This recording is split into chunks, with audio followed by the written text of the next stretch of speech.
Imagine being born, living your whole life and dying, all inside the same war. A war your grandparents can't even remember the beginning of. A war where Christian knights ride under Muslim banners, Muslim rulers pay gold to Christian kings, and a tiny frontier county called Portugal is born in the middle of the chaos. This is the Reconquista, not a single heroic campaign, not a clean good guys versus bad guys story, but almost 800 years of shifting frontiers, holy wars, dirty deals, and everyday people trying not to be crushed between empires. Today, medieval crazy history is going deep into the real Reconquista of the Iberian Peninsula, how it started with the collapse of a kingdom, how it created new ones like Portugal and eventually Spain, and how it ended in 1492, the same year ships sailed west into the unknown. So before we jump into famous battles and kings with dramatic nicknames, let's answer a simple question. What exactly was the Reconquista? The word itself just means reconquest in Spanish and Portuguese. Historians use it for the long process, from around the early 700s to 1492, in which Christian kingdoms in the north of the Iberian Peninsula fought on and off to take back territories that had fallen under Muslim rule after the invasion of 711. But this is where schoolbook history usually fails. It wasn't one continuous crusade. It wasn't 8 centuries of non-stop battle lines. It was waves, moments of intense holy war, followed by truces, trade, intermarriage, civil wars inside both Christian and Muslim worlds, and then another explosion of violence. On one side, you have the northern Christian polities, tiny mountain realms like Asturias that grow into Leon, Castile, Navarre, Aragon, and eventually the independent Kingdom of Portugal on the Atlantic coast. On the other side, you have Al-Andalus, first a powerful Muslim province of a global empire, then an independent caliphate, then a patchwork of warring Taifa city-states, and finally the last Muslim kingdom of Granada clinging to life in the south. For almost 8 centuries, the map of Iberia moves like a living creature. Borders slide back and forth, cities change hands, and people on the ground learn to survive under new flags and new religions more than once in a single lifetime. And right in the middle of that shifting frontier, a new kingdom emerges, Portugal, a product of war, negotiation, and sheer stubbornness, carving out its own space between larger powers. That is the world of the Reconquista. Now let's see how it all began. In the early 700s, the Iberian Peninsula was ruled by the Visigothic kingdom, a Christian kingdom, powerful on paper, but torn apart by internal rivalries and succession crises. In 711, a Muslim army under the Umayyad Caliphate crossed the Strait of Gibraltar, led on the ground by a Berber commander named Tariq ibn Ziyad. The two forces met at the Battle of Guadalete, near the south of modern Spain. The Visigothic king Roderick was defeated and possibly betrayed by rival factions inside his own elite. He disappeared in the chaos and was presumed dead. That one defeat shattered organized Visigothic resistance. In the years that followed, Muslim armies and governors swept north with astonishing speed, taking key cities like Córdoba, Toledo, Seville, and Mérida, until almost the whole peninsula fell under Muslim control. This new land would be called Al-Andalus, at first a province of a vast empire stretching from Spain to the Middle East, ruled in the name of the Umayyad caliphs. For many people living there, daily life did not instantly become a cartoon version of occupation. Elites shifted, taxes changed, but in many places local structures were reused, and some Christian communities even found short-term advantages under the new rulers. The key point is this.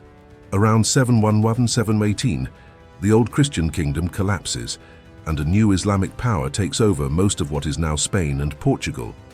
The Reconquista is not about Muslims invading Europe forever. It is about how, after this shock, new Christian powers slowly grow back in the shadows of the mountains and begin to push south again. While most of Iberia adjusts to life under Al-Andalus, a small group of Christian nobles, fugitives, and warlords retreats into the Cantabrian mountains in the far north. Here, in rugged valleys that are hard to conquer and even harder to hold, they regroup around a leader named Pelagius, Pelayo in Spanish. Around the year 722, Pelayo's followers clash with a Muslim force in a remote place called Covadonga in today's Asturias. The battle itself, judged by modern standards, was probably a small skirmish. But later, Christian chronicles turned it into something much bigger. The first victorious stand of Christian Iberia against Muslim rule, the spark of the Reconquista. From this nucleus grows the Kingdom of Asturias, the first post-conquest Christian kingdom in the peninsula.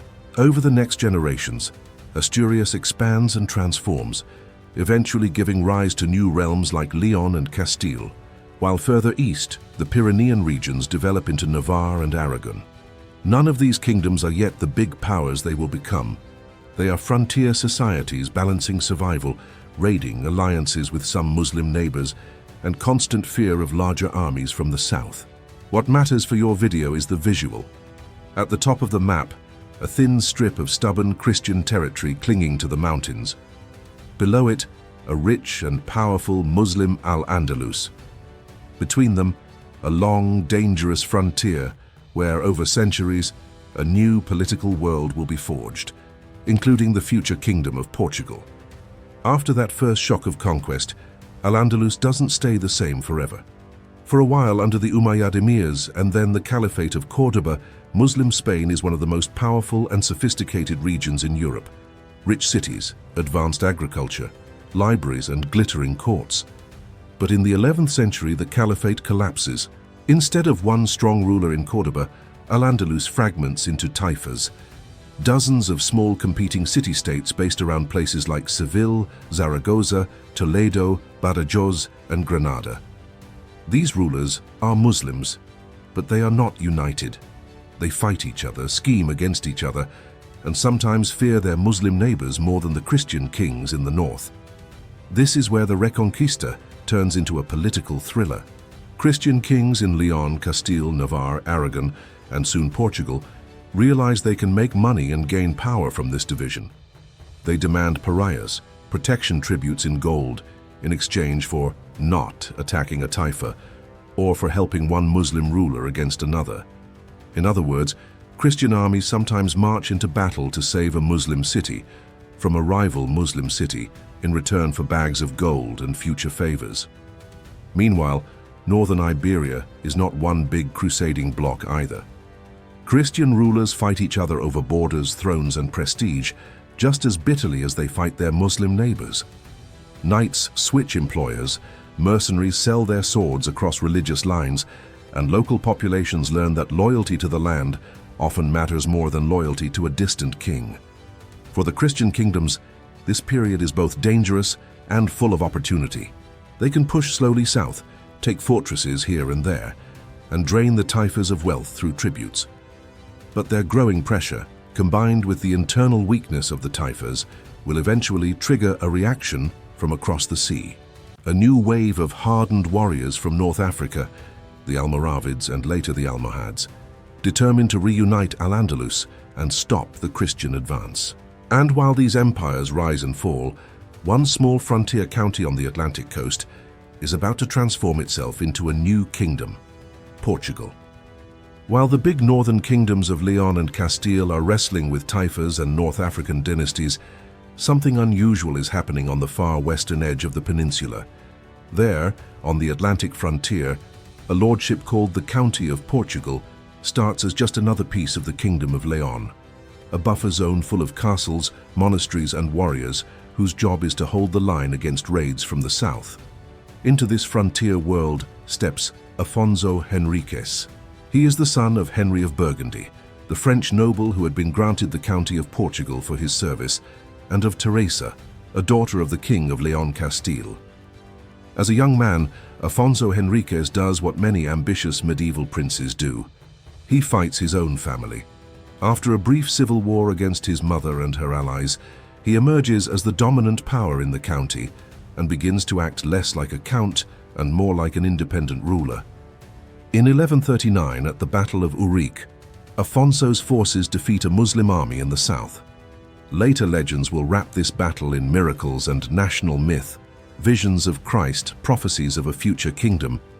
But even stripped of legend, it is clear that Urique becomes a turning point in how Afonso presents himself. Around this time, he starts using the title king, and over the next decades, he pushes a political campaign to gain recognition for a new, independent Kingdom of Portugal. At the same time, Afonso Henriques and his successors are relentlessly pushing south. In 1147, Afonso captures Santarém, a key stronghold on the Tagus River, in a surprise attack. A few months later, something extraordinary happens. A fleet of crusaders from northern Europe on their way to the Holy Land as part of the Second Crusade is blown by storms into the harbor of Porto. Afonso seizes the moment. He negotiates with the crusaders and convinces them to help him attack Lisbon, one of the most important Muslim cities in western Al-Andalus.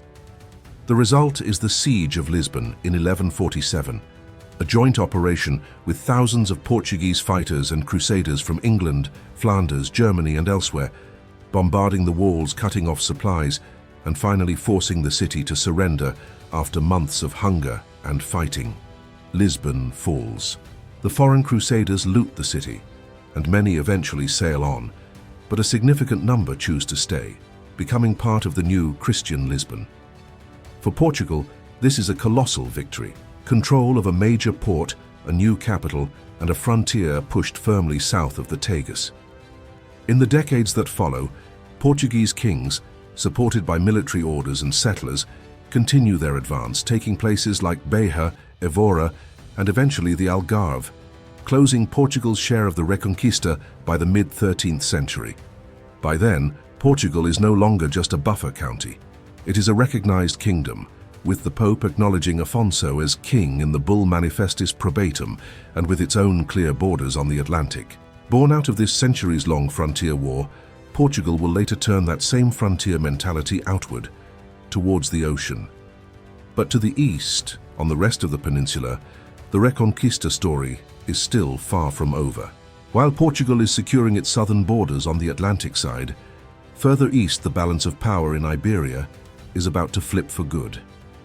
The North African Almohad Empire has taken control of much of Muslim Spain, uniting what was left of Al-Andalus under a stricter, more centralized rule and pushing back hard against the Christian advance.